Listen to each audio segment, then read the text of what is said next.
بسم اللہ الرحمن الرحیم۔ تمام تعریفیں اللہ کے لیے، درود و سلام محمد و آل محمد کے صلوات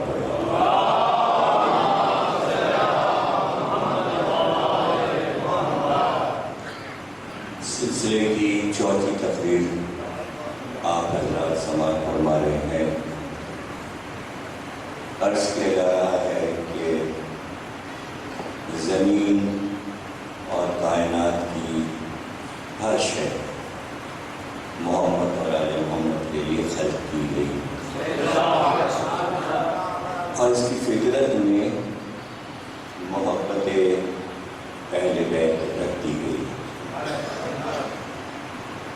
باتیں معرفت کی ہوتی ہیں، اور یہ کوئی ضروری نہیں کہ ہر ایک سے تسلیم کروایا جائے۔ اس لیے کہ یہ باتیں کسی کو اپنی طرف بلانے کے لیے نہیں ہیں، اپنے آپ میں مودت کے اضافے کے لیے۔ دیکھیے، یہ کسی پر واجب نہیں ہے۔ پوری کائنات اللہ کا اقرار نہیں کرتی، پوری دنیا اللہ کو نہیں مانتی، تو اللہ کہتا ہے کہ کیا ہمارا کچھ بگڑ گیا؟ نہیں، کچھ اس کا ضائع نہیں ہوگا، اسے کوئی نقصان نہیں ہے۔ اور اگر پوری دنیا اس کی عبادت کر رہی ہے تو اسے کوئی فائدہ نہیں ہوگا۔ اللہ کو اس سے، آپ کی عبادت سے، آپ کے لا الہ الا اللہ سے اللہ کو کوئی فائدہ نہیں۔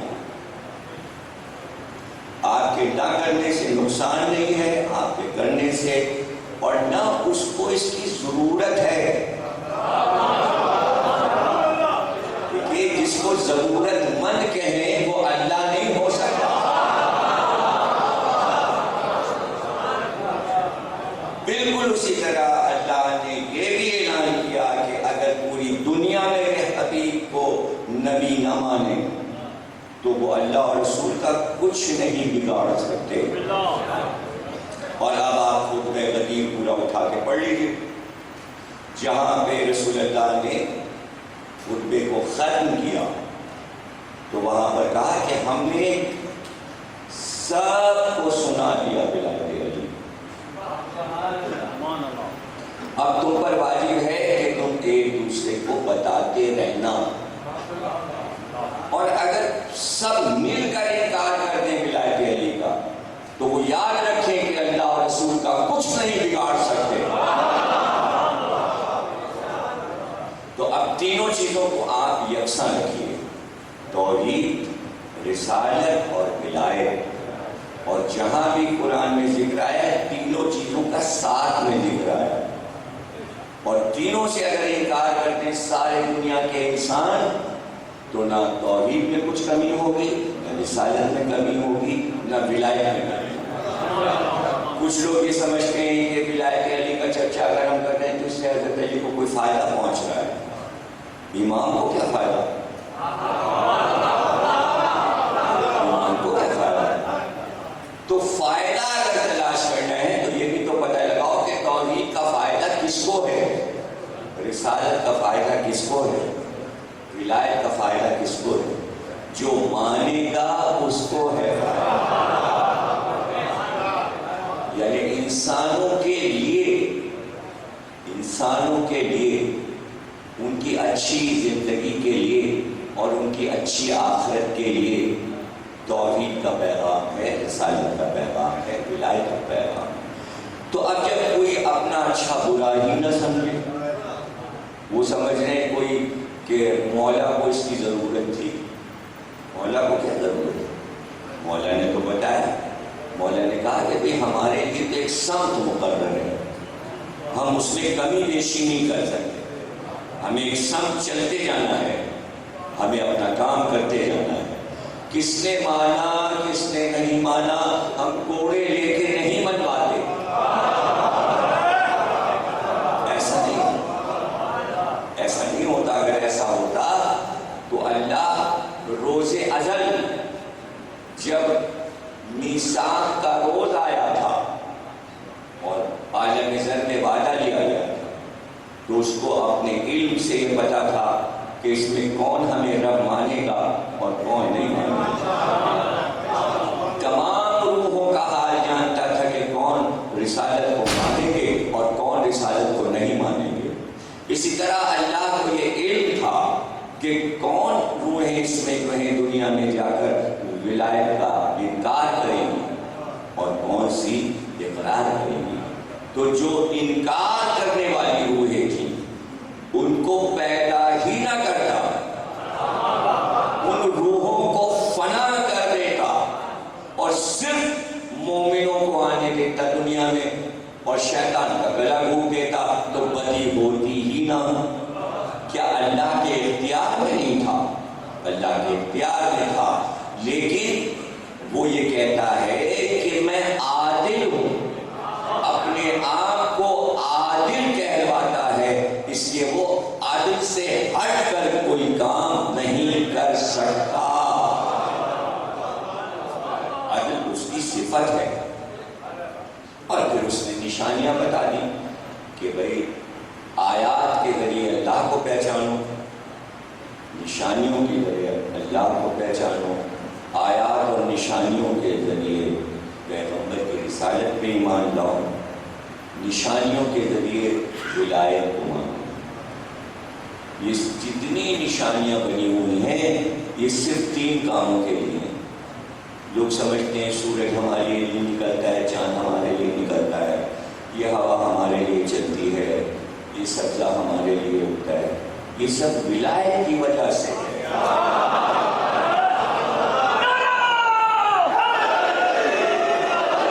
یہ سب ولایت علی کی وجہ سے۔ آپ کے پاس جو کچھ ہے، پورا دین، یہ پورا دین جو آپ لیے بیٹھے، نماز، روزہ، حج، زکوٰۃ، یہ ولایت کی وجہ سے۔ یہ جو نماز کا عادی بنایا گیا اور انبیاء نے نماز سکھائی، ولایت کی وجہ سے۔ ولایت نہ ہوتی تو نماز بھی نہ ہوتی، ولایت نہ ہوتی تو روزہ بھی واجب نہ ہوتا، ولایت نہ ہوتی تو زکوٰۃ بھی نہ ہوتی، ولایت نہ ہوتی تو حج بھی نہ ہوتا۔ سرتاج ولایت ہے۔ اور میثاق یعنی عہد نامہ جس دن اللہ نے وعدہ لیا، وہ دن جمعے کا تھا۔ جمعے کے کیا معنی ہے؟ آج جمعہ ہے، جمعے کے کیا معنی؟ اگر آپ کو معنی نہیں معلوم تو آپ جمعے کی ساری عبادتوں کو رائے گاں ڈال دیں، مقصد پہ نظر ہو، روح کو معلوم، روح کا پتہ، روح کا پتہ۔ بہلول کا نام سنا ہے؟ نام کیا تھا ان کا؟ بہلول۔ تم نے لوگ کہتے تھے بہلول مانے پاگل، عوام نے نام رکھا تھا۔ بہلول دیوانے کو کہتے ہیں، نام ان کا بہلول نہیں تھا، ان کا نام تھا وہب بن عمرو۔ لوگ انہیں بہلول بہلول کہنے لگے، ساتھ میں دانا بھی لگا دیا کہ عقل مند پاگل۔ تو بہت بڑے صوفی بزرگ گزرے، جنید بغدادی، اتفاق سے میں نے بہلول کی قبر کی بھی زیارت کی اور جنید بغدادی کی قبر پہ بھی گیا بغداد میں۔ مجھ قریب میں جناب یوشا بن نون کی قبر ہے، اس کے سامنے جنید بغدادی کی قبر بھی ہے۔ یوشا بن نون حضرت موسیٰ کے نائب تھے، اور وہیں حضرت یوشا بن نون کی قبر کے باہر کے صحن میں گرو نانک نے چلا کھینچا، سکھوں کے رہنما نے وہیں بیٹھ کے زیارتیں کی تھی کربلا کی، سب جگہ کی۔ تو ان کی کتاب میں کربلا کا بھی ذکر ہے، ولایت علی کا بھی ذکر ہے۔ سکھ لوگ تو ولایت علی مانتے ہیں، اور جو لوگ سکھ کی طرح امامہ مانتے ہیں وہ نہیں مانتے۔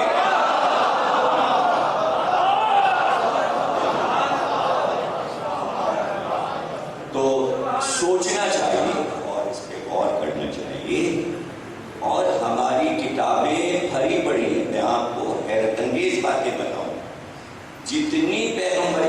حدیثیں سب کو جمع کر لیجیے اور پھر یہ دیکھیے کس موضوع پہ زیادہ حدیثیں. تو سب سے زیادہ حدیثیں جو پیغمبر کی ملیں گی وہ مولا علی کے بارے میں ملیں گی. یعنی نماز پہ بھی حدیثیں ہیں، روزے پر بھی ہیں، حج پہ بھی ہیں، زکوٰۃ پہ بھی ہیں، سچ پہ بھی ہیں، جھوٹ پہ بھی ہیں، کھانے پہ بھی ہیں، آداب پہ بھی ہیں، زمین پہ بھی، آسمان پہ بھی، سورج پہ بھی، دودھ پہ، ہر چیز پہ رسول کی حدیثیں ملیں گی.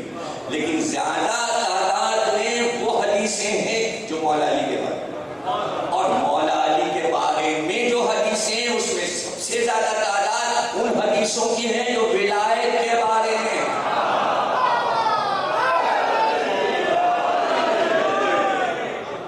چار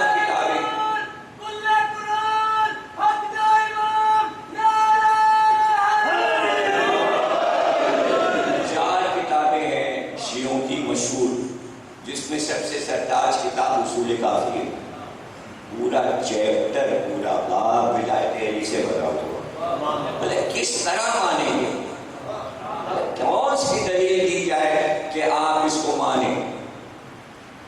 تو ہم غیروں سے نہیں منوا رہے، ہم اپنے والوں کو سمجھا رہے ہیں کہ دیکھیے ولایت علی کے خلاف بولنا فساد فی الارض ہے. یہ بھی رسول اللہ کی حدیث ہے کہ جو ولایت علی کے خلاف زبان کھولے گا وہ زمین پہ فساد پیدا کرتا ہے. اس لیے ہم منع کر رہے ہیں کہ فساد نہ کیجیے،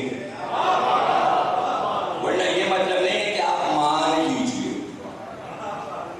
ہم کون ہیں منوانے والے؟ اس لیے کہ پیغمبر نے معیار بتا دیا، جو ہوگا حلال زیادہ وہ ضرور مانے گا.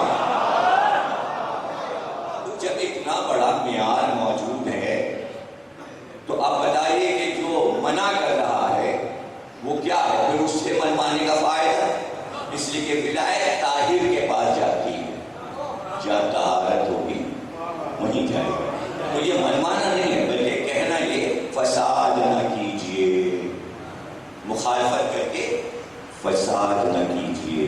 اور اس کے لیے کتابیں دیکھیے، مطالعہ کیجیے کہ بنیاد دین 5 چیزیں ہیں رسول نے فرمایا اصول کافی میں، اور 5 اماموں نے اس حدیث کو دوہرایا کہ دین کے ستون 5 ہیں. نماز، نمبر 2 پہ زکوٰۃ. اس حدیث میں نماز کے فوراً بعد زکوٰۃ ہے، شروع میں نماز کے بعد روزہ ہے، لیکن اس حدیث میں نماز کے فوراً بعد زکوٰۃ ہے، پھر روزہ ہے، پھر حج ہے، اور پھر ولایت. 5 ستونوں پر دین قائم ہے. راوی نے امام صادق سے پوچھا کہ ان 5 چیزوں میں ولایت کس منزل پر ہے؟ آپ نے کہا سرکار ہے، نماز کے بھی اوپر ہے.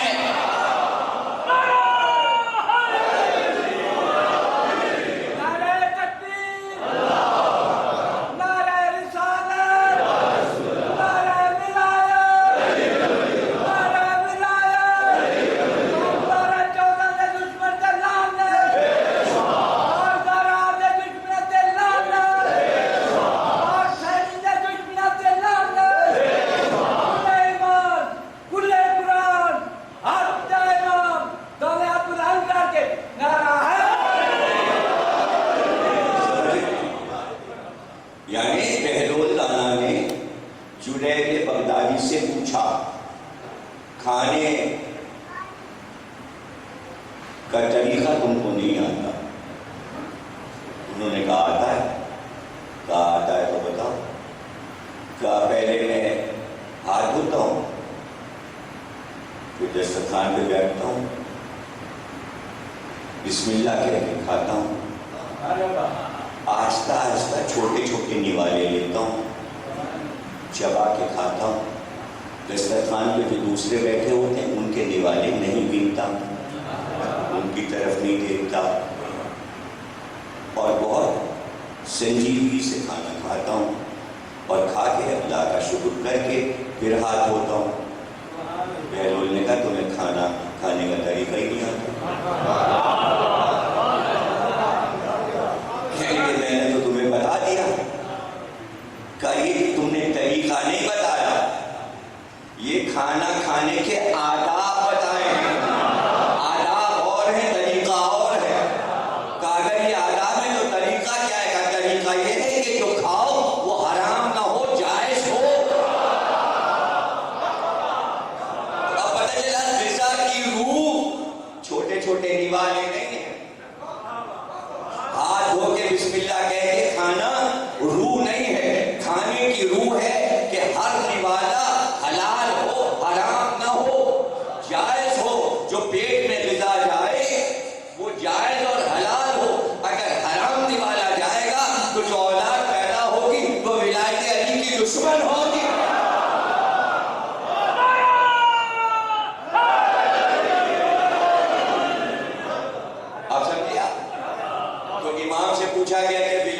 منزل پر ہے. تو آپ نے کہا یہ سب طریقے ہیں, طریقے. نماز طریقہ, روزہ طریقہ, زکات طریقہ, حج طریقہ. اس کی روح ہے ولایت. اگر ولایت نہیں تو کوئی عمل قبول نہیں کیا جا رہا, کوئی عمل. یہ سب کچھ علماء نے لکھا ہے, یعقوب کلینی نے نقل کیا ہے ائمہ سے, اور یہی فقہ کی کتابیں ہیں. اور یہ نہیں پڑھتے پڑھنے والے تو مجھے حیرت ہوتی کہ انہی کتابوں میں یہ درج ہے کہ جمعے کے دن اللہ نے ولایت علی کا عہد لیا, اس لیے کہ اجماع کیا تھا, مجمع لگایا تھا. اللہ نے آسمان پر عالم زر میں مجمع کیا تھا. مجمع کو جمعہ کہتے ہیں, چونکہ ولایت علی پر مجمع ہوا تھا اس لیے جمعے کو عید قرار دیا مومن کے لیے. تو جمعہ مقصر کے لیے نہیں ہے, علی والے کے لیے ہے.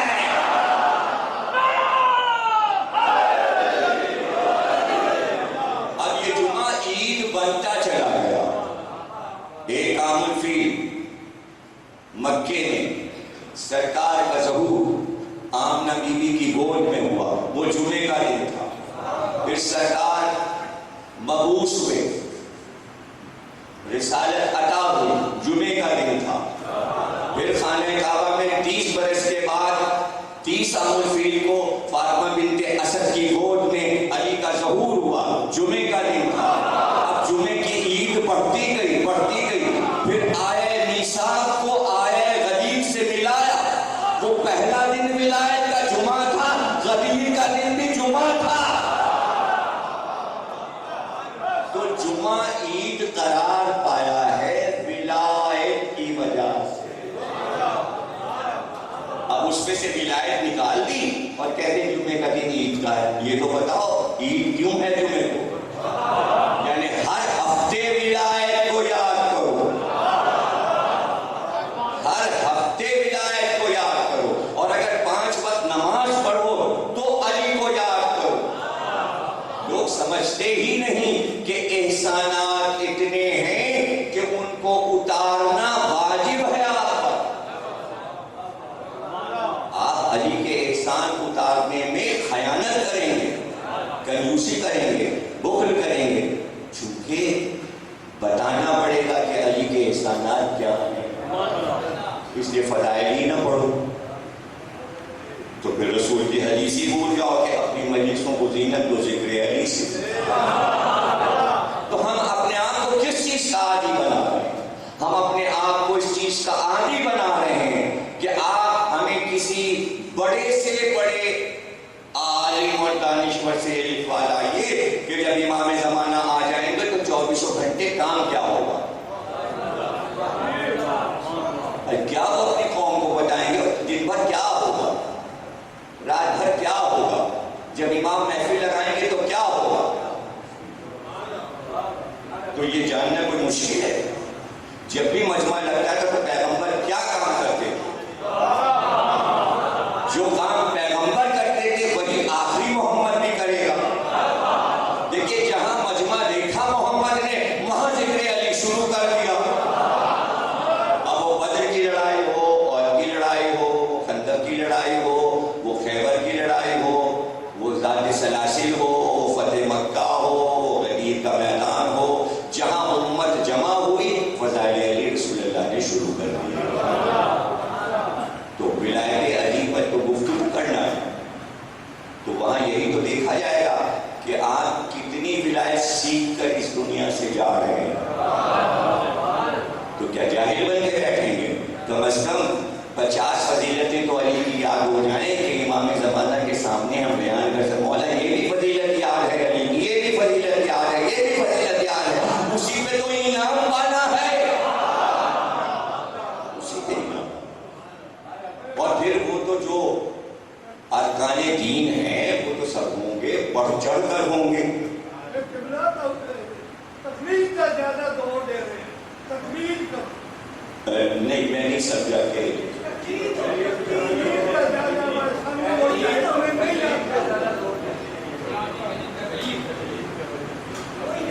دیکھیے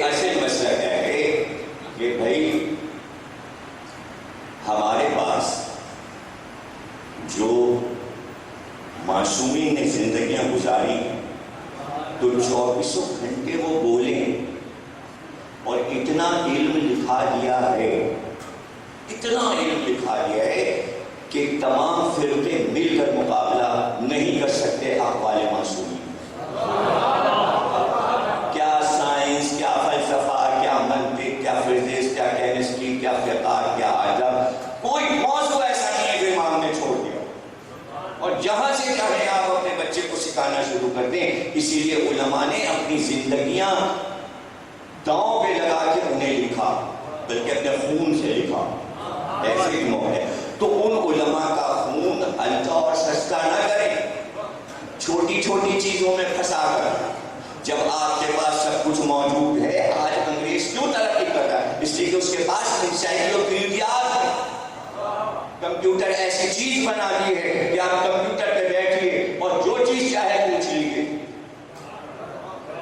آپ جائیے کمپیوٹر پہ اور کہیے، سرچ کیجیے فتوا.com، فتوا.com، آپ کے سامنے سارے فتوے کمپیوٹر پہ کھل جائیں گے۔ کون سا فتوا لینا ہے؟ جو چیز آپ پوچھیں گے ہر عالم وہاں پر موجود ملے گا۔ سیستانی صاحب سے پوچھیں، خامنائی صاحب سے پوچھیں، فلاں سے پوچھیں۔ تو اس چیز کو آپ اتنا ہوا کیوں بنا رہے ہیں؟ یہ تو سب آسان چیزیں ہیں۔ اس وقت سب سے مشکل کام ہمارے لیے ہے ولایت علی کو منوانا، اور وہ بھی اپنوں سے، اس سے کہ ہمارے لوگوں کو ہٹانے کی کوشش کی جا رہی ہے کہ حضرت علی سے ہٹا دیا جائے، ولایت علی سے ہٹا دیا جائے۔ ہم اپنے لوگوں کو پختہ رکھنا چاہتے ہیں اپنی جگہ پر۔ آپ اپنی چیزیں کام کیجئے، تبلیغ کا کام کیجئے، اس کا کام کیجئے، اس سے جو فائدے جس کو پہنچ رہے ہیں پہنچتے رہیں۔ کس کا رزق کہاں لکھا ہے؟ ہم کسی کا رزق کیوں روکیں؟ ہمارا رزق تو ولایت علی ہے۔ ہم امام زمانہ کو جواب دے ہیں کہ آپ کے جد سے محبت کی اور ہم نے یہ خدمت کی۔ اب جس کا دل چاہے جیسے سرخرو ہو جائے امام زمانہ کے سامنے، ہم اس طرح سرخرو ہوں گے۔ ہمارے سننے والے اگر ہمارا ساتھ دیں تو وہ بھی گواہی دیں گے، ہم ان کی گواہی دیں گے کہ اتنے لوگ بیٹھے ہوئے ولایت علی 5 دن سنتے رہے، حالانکہ ذکر تھا امام زمانہ کا، تو جد کے ساتھ پوتے کا ذکر ہو رہا ہے۔ دیکھیے ولایت مسلسل ہے، ولایت رسول، ولایت فاطمہ، ولایت علی، ولایت حسن۔ ولایت مہدی سمجھ میں نہیں آئے گی جب تک ولایت علی کو نہیں مانیں۔ آج تو ہم ولایت مہدی کے عہد میں، اب ولایت کیا ہے لوگ ولایت نہیں سمجھ پائے۔ پہلی تقریر میں نے بتا دی تھی، پھر میں بتاتا ہوں، ولایت کے معنی ہے پوری کائنات کا اختیار کسی کے ہاتھ میں ہے، اسے ولایت کہتے ہیں۔ ہم اس عقیدے سے باز نہیں آئیں گے، بس اتنا کہہ رہے ہیں کہ ہر اختیار علی کے پاس ہے، ہر اختیار علی کے بیٹوں کے پاس ہے۔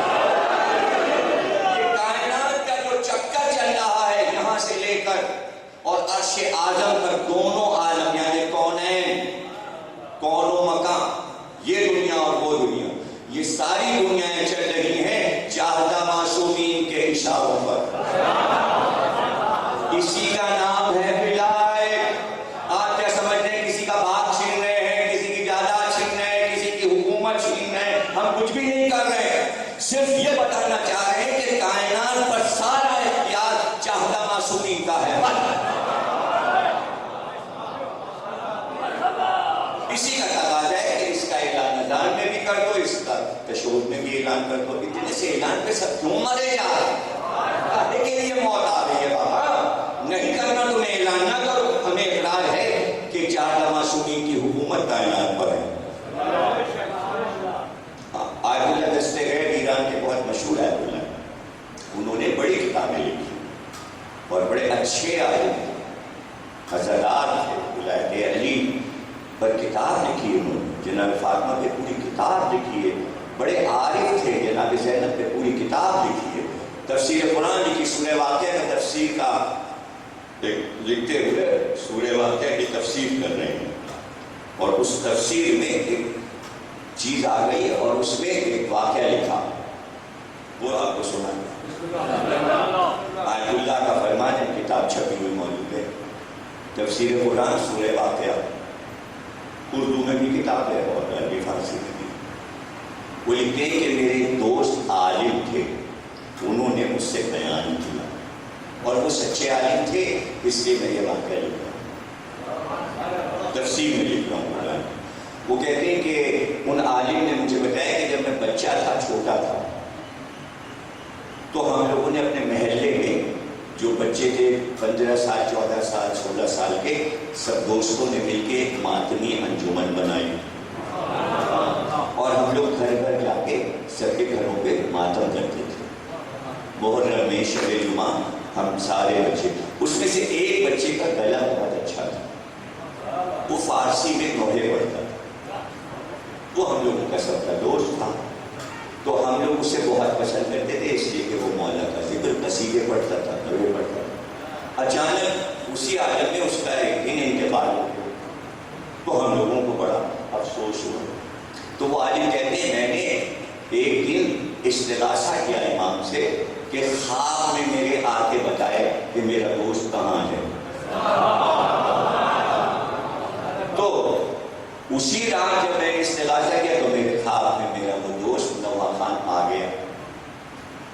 تو وہ کہتے ہیں عالم نے لکھی ہے بات، تو ظاہر ہے کہ سچی بات میں ہمیں کوئی شک نہیں ہے۔ وہ کہتے ہیں کہ اگر خواب میں کسی کا شانہ پکڑ لو، ہاتھ پکڑ لو، تو وہ ہاتھ نہیں چھوڑا سکتا جب تک بات پوری نہ ہو جائے اور آپ ہاتھ نہ چھوڑ لیں۔ تو میں نے دوڑ کے اپنے دوست کا شانہ پکڑ لیا تاکہ خواب نہ ٹوٹے۔ اب اتنا شعور انہیں خواب میں تھا، عالم جو تھے کہ خواب بھی علم میں دیکھ رہے ہیں۔ ماشاء اللہ بہار کا مجمع ہے کہ جملے کو علمی بات کو سمجھتا ہے، اس کی بڑی خوشی ہوتی ہے۔ میں اس سوال کو پکڑ لیا اور میں نے کہا میں تمہیں جانے نہیں دوں گا، مجھے بتاؤ جہاں تم رہتے ہو اس دنیا کے راز بتاؤ کیا ہے۔ تو وہ مسکرایا، اس نے کہا کہ ہمارے لیے منع ہے، ہمیں حکم نہیں ہے، ہم اس دنیا کے لوگوں کو وہاں کی دنیا کے راز نہیں بتا سکتے، اس لیے کہ وہ راز ہیں۔ تو انہوں نے کہا بھائی تمہیں اس کی قسم جس کی تم نواخوانی کرتے تھے، ہم کو صرف ایک راز، سب نہیں بتاتے تو ایک راز۔ اچھا تمہیں ایک راز بتا دیں، ہم جب تک اس دنیا میں تھے ہم حسین حسین تو کرتے تھے، لیکن ہم کو یہ نہیں پتا تھا کہ حسین کیا ہے۔ جب یہاں پہنچے تو پتا چلا کہ اس پوری دنیا کا اختیار اور اقتدار حسین کا ہے، یا حسین کے حکم کے بغیر کوئی کام نہیں ہو سکتا۔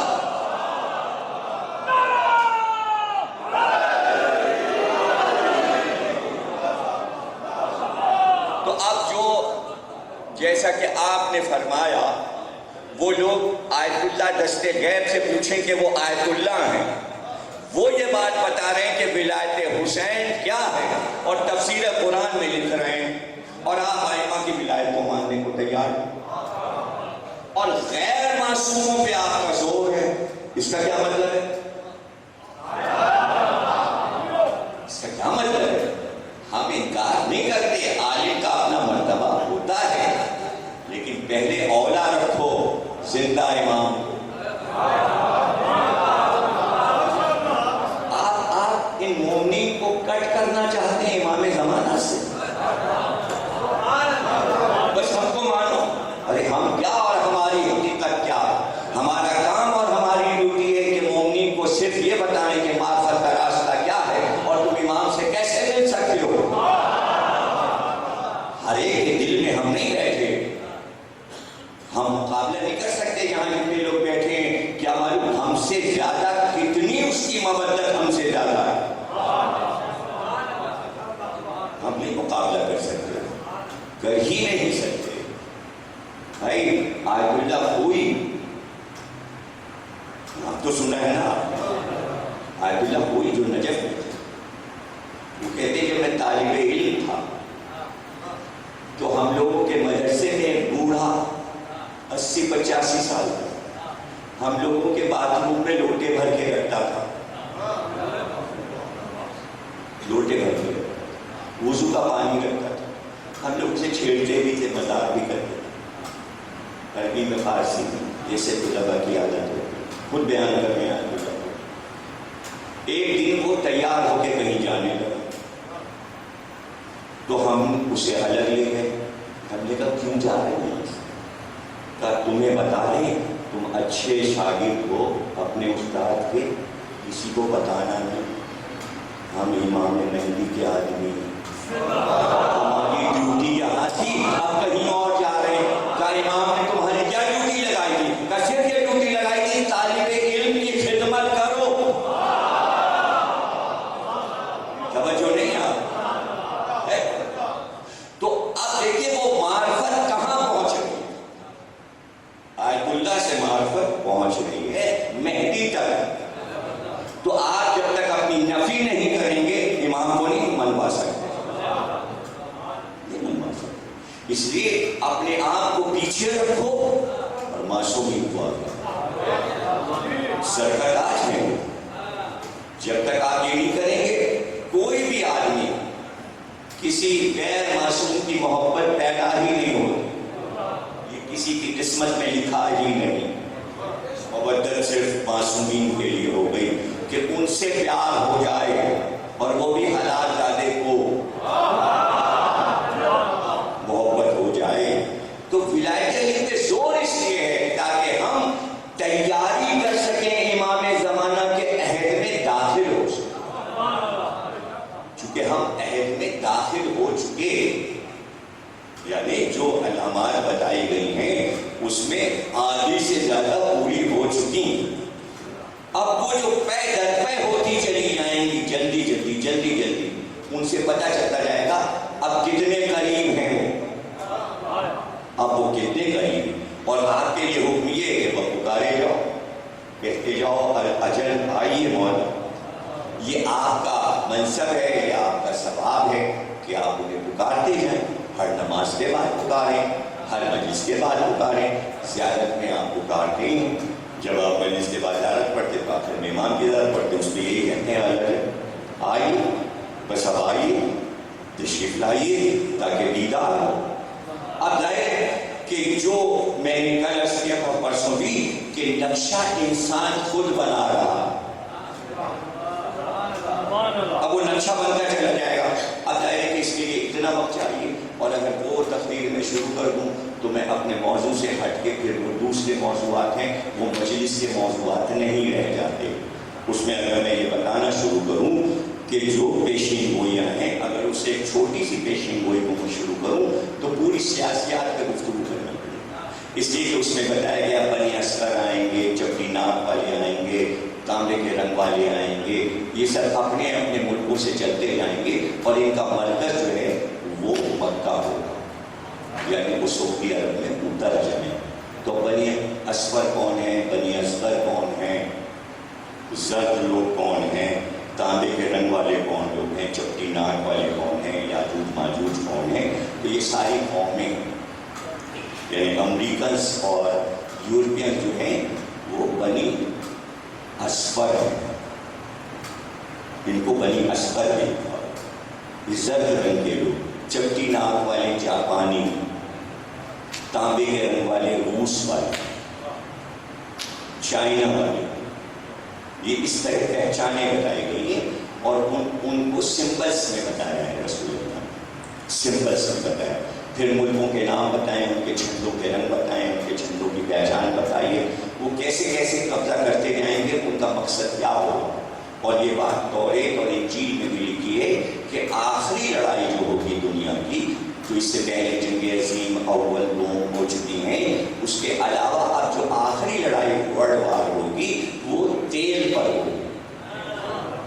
یعنی انجیل میں تیل پر ایک سورہ ہے پورا، جس میں بتایا گیا ہے کہ عیسیٰ کے دور میں اور اس سے پہلے اگر کسی کو امیر پتہ لگانا ہوتا تھا تو کتنا امیر ہے تو یہ پتہ لگایا جاتا تھا اس کے پاس تیل کتنا ہے۔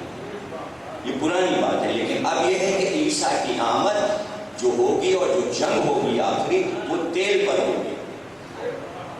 قرآن میں ایسی کوئی آیت نہیں کہ تیل پر ہوگی۔ قرآن میں ایک آیت سورہ رحمان میں ہے کہ آسمان پورا تیل کی طرح ہو جائے گا، ایک آیت ہے ایسی، کل دیہان تیل کے معنوں میں استعمال ہوا ہے لفظ کہ آسمان تیل کی طرح ہو جائے گا، لیکن انجیل میں ہے کہ لڑائی تیل پر ہوگی۔ تو اب اس کو آپ دیکھ لیجیے کہ اس وقت مسئلہ تیل کا مسئلہ ہے. جن ملکوں میں تیل ہے وہاں چڑھائی، لیبیا، یمن، شام، جہاں یہ جنگیں چل رہی ہیں اور ہو رہا ہے، عراق اور ایران پر نظر ہے. تو یہ سب کیا ہے؟ چونکہ سعودی عرب کا تیل امریکہ کے قبضے میں ہے. اب یہ سب وہاں پر جمع ہو، دشمنی اسلام سے ہے، باطن میں تیل ہے. اور تیل اس لیے چاہیے، تیل اتنا زیادہ کیوں چاہیے بھئی؟ اتنا تیل تو امریکہ کے پاس خود ہے کہ گاڑیاں چلیں. چونکہ سب سے زیادہ تیل راکٹس میں خرچ ہوتا ہے اور انہیں ستاروں میں دنیا تلاش کرنی ہے، انہیں آسمان پہ جانا، انہیں آسمان پہ جانے کا شوق. تو امام کے آنے سے پہلے کوئی آسمان کی دنیا تلاش نہیں کر پائے گا، اس لیے کہ امام کے جو جہاز ہوں گے صرف وہ اس دنیا کا سفر کر سکتے ہیں. اور وہ 7 ایسے جہاز ہیں امام کے کہ جو ایک ساتھ پرواز کرتے ہیں، اور دنیا کے جہاز میں وہ پروں سے چلتے ہیں، انجن سے چلتے ہیں. امام کے جہاز جو ہے وہ گول دائرے کی شکل میں، جیسے فلیگ ہوتی ہے، اس میں پر نہیں، اس میں انجن نہیں، اور وہ 5 سفید جہاز ایک ساتھ نکلتے ہیں. اسی طرح کے سفید رنگ کے پانی کے جہاز ہیں جو سمندروں میں چلتے ہیں اور مختلف ملکوں میں پہنچتے ہیں. اور ان جہازوں میں امام کے تمام منسٹر اور وزراء 5 میں ساتھ ہوتے ہیں، اور امام کا بھی جہاز ساتھ میں ہوتا ہے. تو وہ جہاز مشین سے نہیں اڑ رہا، جیسے تخت سلیمان حکم سلیمان سے اڑتا ہے. اور امام پوری دنیا کی سیر کرتے ہیں، امام پوری دنیا کی سیر کرتے ہیں. امام حج کے موقع پر آتے ہیں، اور حدیث معصوم یہ ہے کہ جب تک حجر اسود پہ پہلا ہاتھ امام نہ رکھ دیں حج نہیں شروع. اب ظاہر ہے کہ جو عارفین ہیں، مومنین ہیں، تلاش کرنا کیا مشکل ہے، لیکن اتنا بڑا چلہ کون کھینچے کعبے میں بیٹھ کے کہ یہ دیکھے کہ پہلا ہاتھ حج کے موقع پر کس کا پڑا. اور وہی امام سب سے پہلے حجر اسود پہ جب وہ بوسہ دے لیتے ہیں تب غیر معصوموں کا ہاتھ وہاں جاتا ہے. ان کے اسم کے بغیر حج نہیں شروع ہو سکتا. حج پورا کرواتے ہیں، پھر وہاں سے چلتے ہیں، روضہ رسول پہ آتے ہیں، جنت البقیع پہ آتے ہیں، زیارتیں پڑھتے ہیں. اور یہ روز کے سفر ہیں، یہ روز کے سفر ہیں ان کے. اور ملاقات امام علیہ السلام پوری کتاب بھری پڑھی ہے کہ زائرین کو راستے میں کس سے ملے، اور اسے ساتھ لے جائے گا. بغداد جا رہے ہو، چلو ہمارے ساتھ چلو. اور وہ خمس لے کے جا رہا ہے بغداد تاج میں. سید نے کہا میرے ساتھ چلو، سید ہی تو سمجھ رہا ہے، ہاں ابھی تک تو نہیں پہچانا اس نے کہ یہ میرے امام ہیں، لیکن جب ذری کے قریب پہنچے تو کہا پڑھو، ہم جا کر پڑھاتے ہیں. اور جہاں جہاں امام کا نام آتا تھا کہتے ہیں تم یہ کہو، لیکن میں یہاں کہوں گا آپ پر سلام میرے جدہ. اب جب زیارت ہو چکی تب پوچھا کہ آپ یہاں پر تو ہم یہ کہتے تھے، امام کا نام لیتے تھے، آپ نجد کہتے تھے. کہا تو اب تک نہیں پہچانا، تک نہیں پہچانا. تو اس طرح نظروں سے غائب ہو جاتے ہیں. اور ہمیشہ جب بھی مجلس سے نکلیے اور نماز پڑھ کے مسجد سے نکلیے تو مصلی اٹھانے سے پہلے مڑ کے مسجد کے آخری دروازے تک نظر دوڑا لیا کیجیے. تو وہی وقت ہوتا ہے جب وہ زیارت کرا دیتے. صلوات پڑھیے.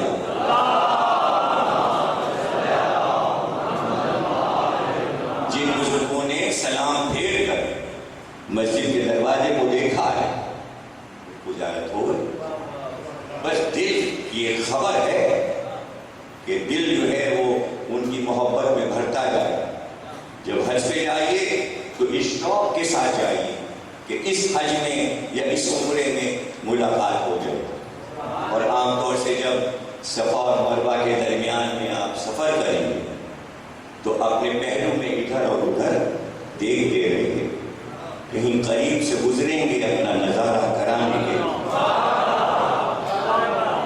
اور جب حج کریں تو حکم یہ ہے کہ ہر طواف پر ایک امام کا نام لیں، ہر طواف پہ ایک امام کا نام لیں، اور جب آپ امام کے نام پہ پہنچیں گے تو اسی وقت دیکھ لیجیے گا رکن یمانی کے پاس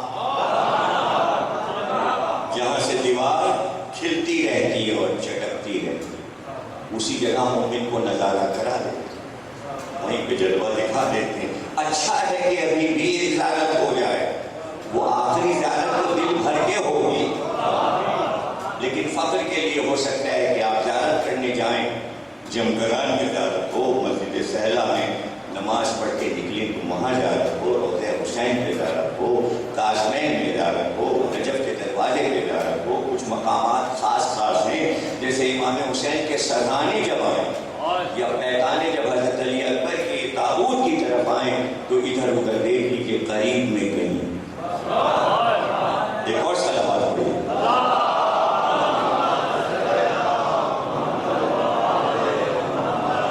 ظاہر ہے کہ وہ علامات آپ دیکھتے جائیں گے کہ جیسے جیسے مسلم ممالک پر تمام قومیں گھیرا ڈالیں گی، اور جنگ کا مرکز جو ہے وہ عرب ہے، خطہ عرب ہے، اور یہ آخری لڑائی ہوگی جو لڑائی جا کے ظہور کی جنگ سے مل جائے گی، اور اتنا کمزور کر دیں گے سعودیہ حکومت کو کہ برائے نام بادشاہ رہ جائے گا، اور آخری بادشاہ جو ہوگا اس کا نام عبداللہ، جو ابھی ہے اس کا نام بھی عبداللہ ہے۔ اور جب یہ عبداللہ تخت پہ بیٹھا تو میرے پاس تھوڑا تھرڈ ٹیلی فون آئے کہ وہ اس حدیث کی تفصیل دے دی کہ جنتری میں چھاپنا ہے۔ میں نے کہا بھیا تم ہمارا نام ڈالو گے پھر ہم عمرے کے لیے نہیں جا پائیں گے، اس لیے کہ حدیث پوری یہ ہے کہ وہ عبداللہ جو ہے قتل کر دیا جائے گا، اور قاتل جو ہے وہ بھاگے گا، اور حکمراں طبقہ اس کا پیچھا کر کے اس کو لائے گا اور اسے قتل کرے گا۔ اب وہ امام نے تفصیل بتائیے کہ وہ آخر کیوں قتل کیا جائے گا، وہ سب کچھ کتابوں میں درج ہے کہ اس کا غلام اسے کیوں قتل کرے گا۔ بس جب عبداللہ قتل ہو جائے تو مولا علی نے فرمایا کہ عبداللہ کے قتل کے بعد 3 سال رہ جائیں گے ضرور۔ اب یہ سب پہچان بتا دی گئی، اور اب ان 3 سالوں میں پے در پے جو علامات ظاہر ہوتی چلی جائیں گی، یعنی ظہور کا سال جو ہے اس میں 3 آوازیں مسلسل آئیں گی۔ ایک رجب میں آئے گی 27 رجب کہ ظہور ہونے والا، دوسری آواز شعبان میں آئے گی ظہور ہونے والا، تیسری آواز رمضان میں شب قدر میں آئے گی، اور تینوں آوازوں کے لیے امام نے فرمایا یہ جبریل کی آواز ہوگی، اور پوری کائنات سنے گی کہ مہدی آنے والا، تیاری کر لو مہدی آنے والا ہے، یہ جبریل کی آواز ہوگی۔ اور پھر اتنا پانی برسے گا، اتنا پانی برسے گا کہ زمین پر کبھی اتنی بارش نہ ہوئی ہوگی، اور وہ بارش سمندروں کو اتنا لبریز کر دے گی کہ جتنے ساحلی شہر ہیں سب غرق ہو گئے، جو سمندر کے کنارے کنارے شہر بنے وہ سب ڈوب جائیں گے۔ مولا علی نے نہج البلاغہ کے خطبے میں فرمایا جو ظہور مہدی سے متعلق ہے کہ بصرہ اس طرح غرق ہو جائے گا کہ بصرے کی مسجد کا مینار جو ہے وہ بطخ کی گردن کی طرح ذرا سا سفید نظر آئے گا، اس طرح شہر کے شہر ڈوب جائیں گے، اور وہ بارش تھمے گی نہیں، پھر وہ بارش بڑھتی جائے گی، اور جب قبروں میں داخل ہوگا پانی بارش کا تو مردوں کے جسم میں گوشت اگنا شروع ہو جائے گا جیسے درخت اگتے ہیں، اور ہڈیوں کا ڈھانچہ مجسم انسان بن جائے گا، اور بس جب جبریل کی یہ ندا آئے گی کہ مہدی آ گئے تو ہر قبر کھلتی جائے گی، اور میں کفن کو اوڑھے ہوئے ہر آدمی اس میں سے نکلتا جائے گا، اور جس نے اقرار ولایت علی کیا ہے وہ مہدی کی آواز پہ لبیک کہتا جائے گا، ایک قدم قبر میں ہوگا دوسرا مہدی کے پاس، کافر اور منافق پیچھے رہ جائے گا، مومن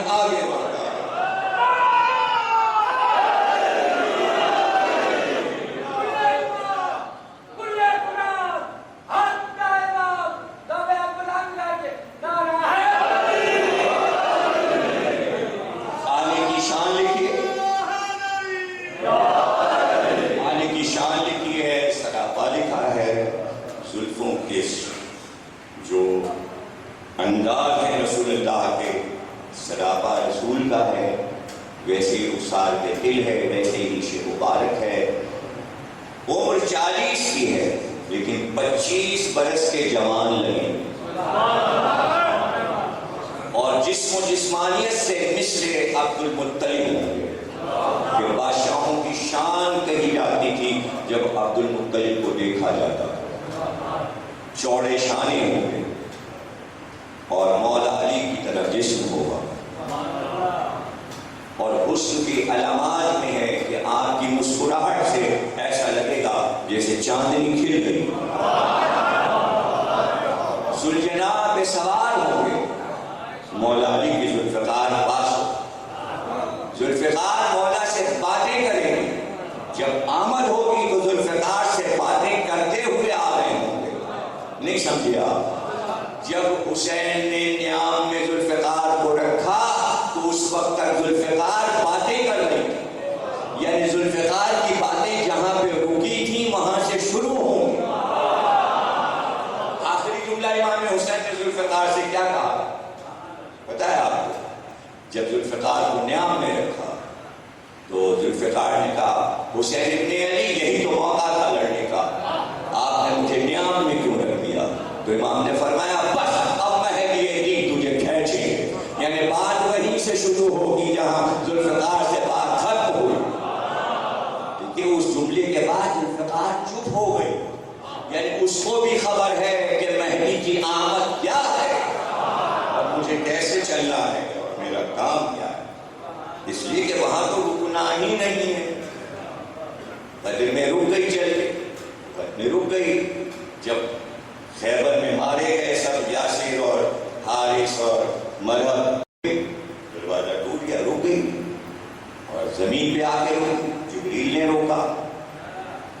وہاں رکنا تھوڑی، وہاں تو یہ لکھا ہوا ہے حدیثوں میں کہ لوگ چیخے چلائیں گے، کہیں گے اتنے قتل آپ نے کیے ہیں امام مہدی، اتنے تو آپ کے دادا علی نے نہیں کیے، اتنے قتل تو کربلا میں امام حسین نے نہیں کیے جتنے آپ قتل کر رہے ہیں. تو آپ فرمائیں گے کہ یہ اسی کا تسلسل ہے، جو قتل انہوں نے روکے تھے وہ ہم کر رہے ہیں. یہ رکیں گے نہیں، یہ قتل رکیں گے نہیں، چونکہ ہر مومن کا انتقام مہدی کے ذریعے. تو جب ہر مومن کا انتقام وہ لیں گے تو پھر اپنے گھر کا انتقام. کی حدیثوں میں یہ ہے خصوصاً رسول اللہ نے فرمایا کہ مہدی کے ظہور سے پہلے 3 سال تک حج بند ہو جائے گا، حج کا تسلسل ٹوٹ جائے گا اور کعبے کو توڑ دیا جائے گا. یہ آخری سال کے 6 مہینے کے اندر کی علامات ہیں. اب کیسے یہ مسائل ہیں سارے امام مہدی کے، اور ظاہر ہے کہ اس کو مسائل کہتے ہیں کہ امام وقت کے سامنے اللہ کے گھر کی توہین کی جائے. اور جب یہی فوجیں روضہ رسول کی طرف بڑھیں گی اور نجف اٹھانے بڑھیں گی اور امام آگے بڑھیں گے، کعبے میں ظہور فرمائیں گے، اور اس کے بعد دجال کو اور سفیانی کو ان سب کو ختم کریں گے، قتل کریں گے، ان کے لشکروں کو قتل کریں گے، دشمنان اہل بیت کو قتل کریں گے، دشمنان دین کو قتل کریں گے. اور پھر وہ دور شروع ہوگا جس کو ہم مثال میں کہتے ہیں کہ شیر اور بکری ایک گھاٹ پانی پیے گے. اور دوسری مثال یہ دی گئی کہ ایک عورت سونے کے زیورات سر سے پیر تک پہن کر مشرق سے مغرب تک پیدل جائے، لیکن کوئی ڈاکہ نہیں ڈالے گا، کوئی نظر اٹھا کر اس عورت کی طرف نہیں دیکھے گا. یعنی ایسا نظام جاری ہو جائے گا. تو اب پہلی تقریر میری یاد کیجئے کہ خدائی اختیار کو انسانوں نے چھینا تھا، اب انسانوں سے اپنے اختیار کو اللہ واپس لے کر اپنا اختیار چلا کر دکھائے گا. ایسے چلتی ہے اللہ کی حکومت. اب کوئی یہ سمجھ لے کہ صاحب مہدی کا ذکر جو ہے کہ یہ تو شیعوں کی باتیں، احمق ہے جو یہ سوچے کہ شیعہ لوگوں کی باتیں نہیں. اگر اللہ کی حکومت کا ذکر ہو تو پھر اس کے معنی اللہ شیعہ. ہم تو اللہ کی حکومت کی بات کرتے ہیں کہ بھائی کائنات میں نظام الہی مقرر کر دیا جائے گا، اس کا نفاذ ہو جائے گا، جو اللہ نے اول روز چاہا تھا وہ نظام ہو جائے گا عدل والا۔ تو اب ظاہر ہے کہ عدل حاکموں کے پاس نہیں تھا، اگر عدل حاکموں کے پاس ہوتا تو نظام درست ہو جاتا، اتنا نہیں بگڑتا۔ عدل کہاں تھا؟ اگر یزید کے پاس عدل ہوتا تو قتل حسین کیوں ہوتا؟ تو پوچھتا کون یزید سے کہ تیرا عدل کہاں؟ اسلامی حکومت تو عدل پہ ہوتی ہے، تو کوئی تو پوچھے۔ تو حضرت زینب نے پوچھا آمین العادل، کہاں ہے تیرا عادل؟ حضرت زینب نے یزید سے پوچھا کہاں ہے تیرا عادل، یعنی حاکم اسلامی کے پاس عدل ہونا چاہیے۔ حضرت زینب نے چیلنج کیا تیرا عدل کہاں؟ توجہ نہیں کیا۔ اب بی بی دلیل دیں گی کہ تیرے پاس عدل ہونا چاہیے اور کیوں نہیں ہے، اور اب فرمایا بھول گیا تو فتح مکہ کے روز جب تم سب گرفتار کر لیے گئے تھے، تمہارے باپ دادا اور ماں اور دادی سب، تو ہمارے جب کے قدموں میں پڑے ہوئے تھے تم، اور تم غلام بنا لیے گئے تھے، لیکن میرے جج نے تمہیں آزاد کر دیا۔ اے آزاد کر دے غلام کی اولاد، تیرا عدل کہاں ہے؟ کہاں ہے تیرا عدل؟ اور اس کے بعد فرمایا یہ نہیں کہا کہ رسول کی بیٹیاں، یہ نہیں کہا علی کی بیٹیاں، آپ نے فرمایا بناتے عبد المطلب تیرے سامنے سرگہنا کھڑی ہے، یہ ہے تیرا عدل؟ عبد المطلب سے بات شروع، احسانات یاد دلائے عبد المطلب، اور کہا تجھے آزاد کر دیا ہے، آزاد کر طلقا۔ بیوی نے کہا ابن الطلقا، طلقا کہتے ہیں کہ جن کو میدان جنگ میں غلام بنا کر اور پھر چھوڑ دیا جائے، تو وہاں پر بہت سے لفظیں آزاد کر دیں گی، لیکن اگر کہہ دیا جائے طلقا، ہم نے تمہیں طلقا، تو اس کا کیا مطلب؟ اس کا مطلب یہ کہ حق کے غلامی ختم نہیں ہوا، جب چاہیں تمہیں بلا کے غلامی کروائیں۔ تو جناب زینب نے یاد دلایا کہ ابھی بھی تو ہمارا غلام ہے، اس لیے کہ طلقا ہے، ہم چاہیں تو تجھے غلامی میں لے سکتے ہیں، ہم چاہیں تو اعلان کر سکتے ہیں کہ یہ ہمارا غلام ہے۔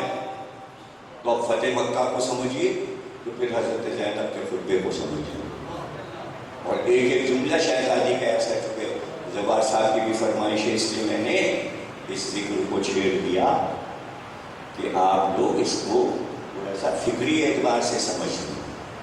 بی بی نے کہا کیا تو یہ سمجھ رہا ہے کہ تو تخت پہ بیٹھا اور تیری حکومت ہے، تو اس کو حکومت سمجھ رہا ہے؟ اگر آپ شہزادی کے خطبے کو پڑھیں تو ظہور مہدی سے خطبہ مل جاتا ہے، اور ابھی دیکھیں میں آپ کو بتاتا ہوں سارے دیکھیں۔ بی بی نے کیا کہا؟ بی بی نے کہا یہ حکومت نہیں ہے۔ کتنی بڑی بات ہے، اتنا بڑا حاکم جو اقتدار کے نشے کے تخت پہ بیٹھا ہے، اس سے کہہ دینا یہ حکومت نہیں ہے۔ کیا ہے؟ یہ حکومت نہیں، اسے حکومت نہیں کہتے۔ یہ کیا ہے؟ جب شیطان نے اللہ سے کہا تھا مجھے عمر دے دے، تو اللہ نے کیا کہا؟ پورا جملہ کیا ہے قرآن؟ جب ہم نے وقت معلوم تک کی تجھ کو مہلت دی۔ یہ قرآن کی آیت، شہزادی نے آیت سنائی اور کہا سن یہ حکومت نہیں ہے، یہ اللہ کی طرف سے مہلت ہے، اور مہلت ابلیس کو ملتی ہے۔ جس طرح شیطان نے مہلت لی ہے اس طرح مجھے اللہ نے مہلت دی ہے، یعنی یہ ڈھیل ہے، رسی کو اللہ نے ڈھیلا کیا ہے، یہ حکومت نہیں ہے۔ کتنی بڑی بات شہزادی نے کہی. اب اس سے پڑھ کر دیکھیے کہ لوگ یہ کہہ دیتے ہیں کہ 14 معصوم ہیں، اس کے آگے کسی کو معصوم نہ کہو. اب یہ عجیب سوچ پیدا ہوئی. بھائی حضرت زینب بھی معصومہ ہے، بی بی سیدہ کی طرح.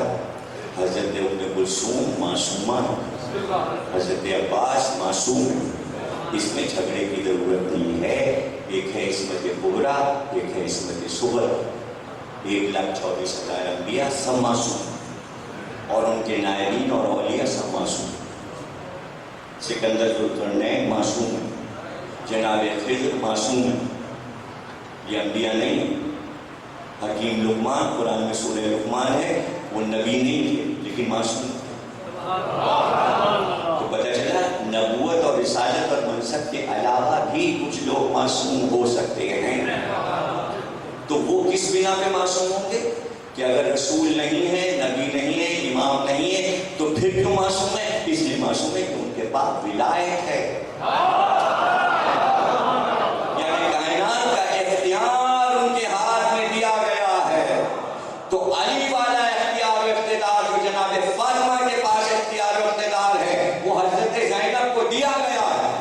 اگر وہ چاہیں تو زمین میں زلزلہ لائیں، وہ چاہیں تو آسمان کو گرائیں، وہ چاہیں تو چادر چھننے پر طوفان اٹھائیں، اس لیے کہ اختیار ان کا. لیکن انہوں نے ولایت کا استعمال نہیں کیا، اور جہاں چاہا وہاں استعمال کیا، اس لیے کہ ولایت کی مالک ہے. اور یوں بھی دیکھ لیجیے کہ جو ولایت جس کی ہے اس کے یہاں زری میں تاج رکھا ہے.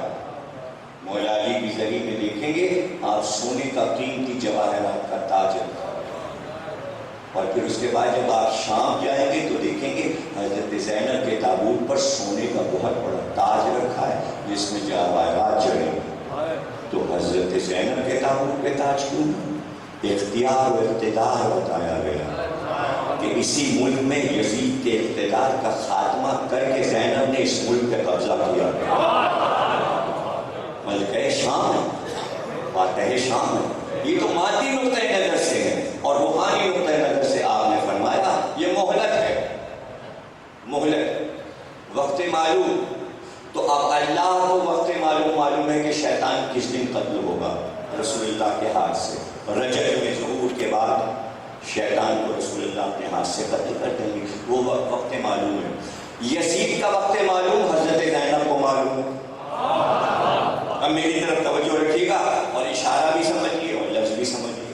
بی بی نے کہا تیری عمر کے، حکومت کے نہیں، تیری عمر کے دن گنتی کے رہ گئے. گنتی کے رہ گئے. جب یہ کہتے ہیں نا اردو میں گنتی کے دن، تو گنتی کے دن کہتے ہیں 1 2 3. 3 تک جب کہیں گے تو یہ گنتی کے دن، جو کہیں گے گنتی کے دن ختم ہو گئے تو 3 تک گنتی ختم ہو گئے. 3 سال کے بعد مہلت ختم ہو گئی. یعنی جناب زینب معصومہ ہیں، یا یہ کہیے جو کہا تھا اللہ نے ویسا کر دیا، یا جو ہونے والا تھا وہ زینب کو معلوم، یا بی بی کو معلوم تھا کہ تیسرے سال یہ مر جائے گا، یا بی بی نے کہا کہ اب گنتی کے دن رہ گئے تو تیسرے سال اللہ نے اس پہ موت طاری کر دی. کوئی ایک بات کو مانو. تو بی بی کا ایک معجزہ ہے، اور بی بی کا ایک معجزہ نہیں، بی بی نے بار بار معجزے دکھائے. دیکھنے والی آنکھوں نے معجزے دیکھے. جس وقت خیموں میں آگ لگی اور خیمے کے اندر داخل ہوئی تو یہ آیت پڑھتی ہوئی داخل ہوئی، یا نار کونی بردا و سلام، آیا آگ سلامتی کے ساتھ ٹھنڈی ہو جائے. وہاں اللہ نے حکم دیا تھا ابراہیم پہ ٹھنڈی ہو جائے، یہاں زینب نے حکم دیا سید سجاد پہ ٹھنڈی ہو جائے. اس لیے کہ فخر ابراہیم تھے اور زینب اس آگ میں داخل ہوئی. اور یقین کیجئے کہ میرے پاس جملے نہیں ہیں کہ کسی امام نے یہ کام نہیں کیا جو زینب نے کیا. اور میں تو یہ کہتا ہوں کہ در خیبر اٹھانا علی کے لیے آسان تھا، لیکن پورا گھر جب کر چکا ہے اور لٹ چکا ہے، اس کے بعد ضعیف زینب کا سید سجاد یعنی بار امامت کو اٹھا لینا سلامت رہو، بچا لے گا۔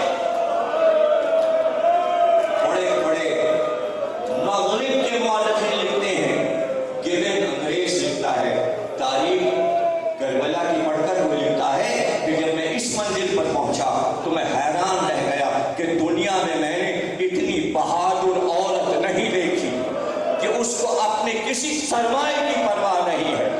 اور جب اس سے کوئی پوچھتا ہے یہ بے قراری کیسی، تو کہتی میرا لال اس آگ میں، اور وہ آگ میں چلتی ہوئی جاتی اور سید سجاد کو لا کر کربلا کی ریت پہ رکھ دیتی۔ اللہ، اب یہ منزل ہے، دیکھیے میں ایک ہی منزل پہ رکا ہوں، خیموں میں آگ لگی، توجہ رکھیے۔ حضرت زینب آگ کو دیکھ رہی اور ایک بار پیچھے سے آواز آئی، پیچھے سے آواز، شہزادی زینب، شہزادی زینب، 3 بار پکارا گیا، شہزادی زینب۔ بی بی موڑی، کا کیا بات کا مدد درکار ہے؟ توجہ رکھیے گا، جب ابراہیم کو آگ میں پھینکا گیا تو فضا میں آ کے جبریل نے پوچھا تھا، اے خلیل اللہ مدد درکار ہے؟ ابراہیم نے کہا مدد چاہیے مگر تجھ سے نہیں، جو مدد کرے گا اس کو بتا دے۔ یہ دوستی کا کمال تھا، یہ ابراہیم کی رسالت، نبوت اور امامت کا کمال تھا، یہ زینب کی ولایت کا کمال تھا۔ یہاں جواب دینا کتنا مشکل ہے۔ آپ نے فرمایا تو کون ہے جو اس وقت جب سارا زمانہ دشمن ہے تو تم مدد دے گا؟ کون ہے جو زینب کی مدد کرنا چاہتا ہے؟ کہ میں ملک محمود ہوں، اللہ نے مجھ کو ہواؤں پہ مقرر کیا ہے، ہوا میرے حکم سے چلتی ہے۔ اس وقت اللہ نے مجھے مقرر کیا ہے کہ اگر زینب کہے تو ہوا کو اتنا تیز کر دو کہ یہ آگ اڑ جائے اور زینب کے خیمے بچ جائے، اور اس پورے لشکر کو طوفانوں میں ہواؤں کے اڑا لے جاؤ اور زینب کی مدد کرو۔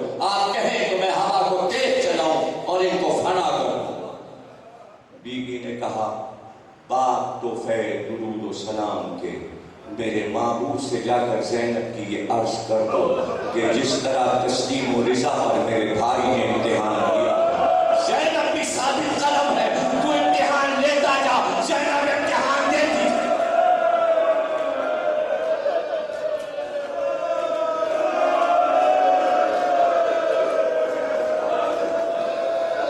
انہی آوازوں کے درمیان میں دعا کیجیے کہ زبان صاحب کو اللہ شیخ کلی عطا فرمائے، اس لیے کہ بلند آوازوں کے درمیان میں دعائیں قبول ہوتی ہیں۔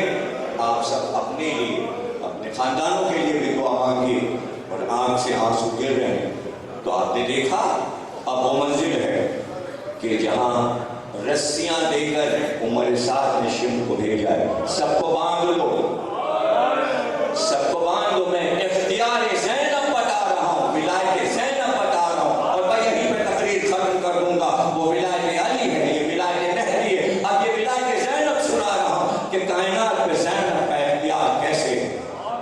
بھائی آپ ذرا سا سمجھیے، یہ زمین کیا ہے؟ تراب ہے، علی بھوتراب ہے، زینب بھوتراب کی بیٹی ہے، تو زمین پر زینب کا اختیار ہے۔ زلزلہ آیا تھا، علی سے لوگوں نے کہا تھا زلزلے میں ہے زمین، تو آپ نے ہاتھ مار کر زمین تھم جا، تھم جا، بھوتراب اس سے کہتا ہے تھم جا، زلزلہ رک گیا۔ اسی علی کی بیٹی تو زینب ہے، اسی علی کی بیٹی زینب ہے۔ شمر ایک بار رسیوں کا لچھا لے کر آیا کہ تم سب کو باندھا جائے گا۔ ایک بار شمر آگے بڑھا، بی بی نے کہا خبردار، ہم شیطانیوں کی طرف آگے مت بڑھنا۔ شمر بڑھتا گیا، زینب نے کہا زینب کہتی ہے کہ رک جا، مگر اس نے کہا ہم نہیں رکیں گے، باندھ کے کوفے لے جائیں گے۔ ایک بار بی بی نے کہا زمین اس کو نگل جا،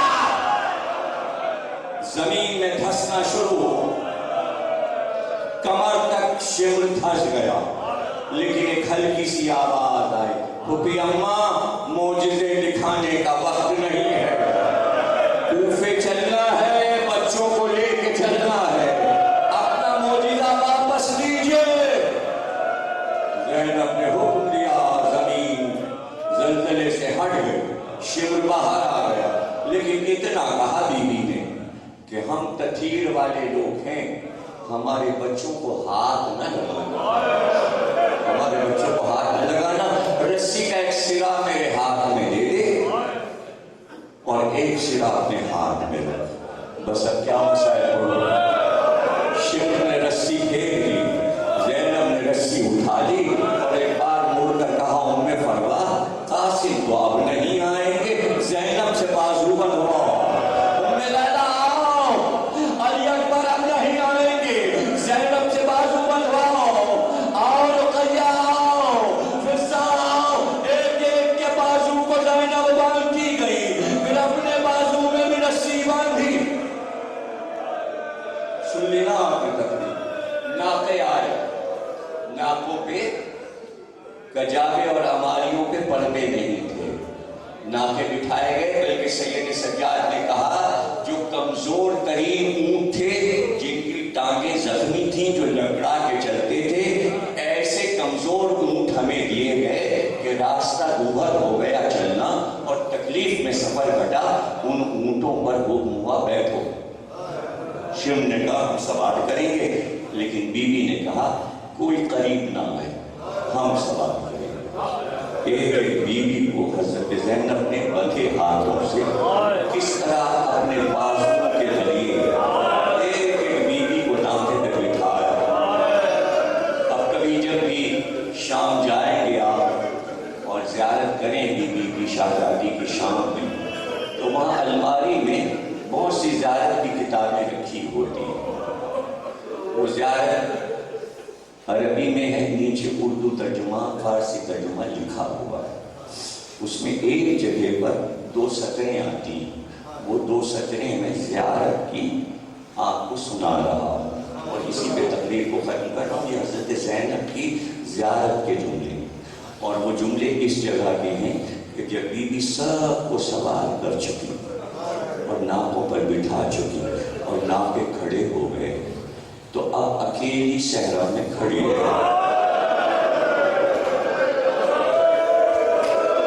یہ زیارت کے جملے میں پڑھ رہا ہوں، زیارت زینب میں یہ جملے لکھے ہیں، اکیلی صحرا میں کھڑی رہ گئی، اور اس کے بعد زیارت کے جملے یہ ہیں کہ ایک بار مڑی اور فرات کا رخ کیا، اور اس کے بعد ہاتھ کے اشارے سے کہا عباس 28 رجب کو مدینے سے کس طرح پردے کی اماریوں میں لے کر آئے تھے، میرے غیرت دار بھیا پہل جا رہی ہے، آؤ زینب کو ناقے پہ سوار کرو۔ زینب نے دائیں دیکھا بائیں دیکھا لیکن کوئی نظر نہ آیا، ایک گھوڑے سوار قریب آیا، زینب کے بازو کو پکڑا کہ بیٹی سوار ہو جا، آج علی تجھے ناقے پہ بٹھانے، زینب گھبرانا نہیں، ناقے کے ساتھ ساتھ علی چل رہا ہے۔